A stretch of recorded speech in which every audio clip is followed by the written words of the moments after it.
Да кажете дека Руската црква всушност е првата која формира Руската тајна служба, дека КГБ е всушност продолжена рака на Руската црква, дека Руската црква е всушност мозокот на функционирање на КГБ или наследничката денес на КГБ. Sa masonima ruskim i sa vojskom je bio problem jer su se pojavili dekabristi.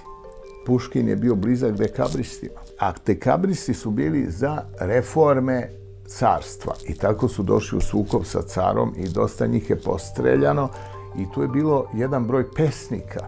Ljermontov, Gribojedov, Puškin, svi su u stvari ubijeni. Oni su svi, da kažem, bili bliski masonima. Таа поделба на руските служби, врз едниот крак има контрола војската, врз другиот крак има контрола црквата. Како можеме да ја дефинираме таа поделба во руските служби? Например, Путин е КГБ.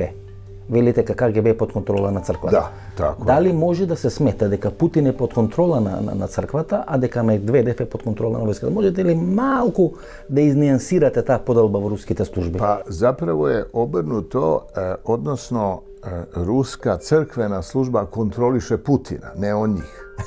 Zato što u Ruskoj, da kažem, jezgro u stvari KGB-a, odnosno vratili su ponovo KGB, nije više FSB. Ponovo su vratili stari naziv. Повторно КГБ. Pa da, iz tradicije. To su starjeci u isposnicama. Znate, to su ovi starci koji proriču, to su sveti ljudi. Oni u stvari vode KGB direktno iz jezgra crkve. Naprimjer, Putin, njegova ikona je Panagija, Bogorodica mlekopitateljica. To je Panagija koja doji Hrista. Original te ikone je kod oca Nikodima u Kareji, koji je naš monah, a kopija je u Kremlju.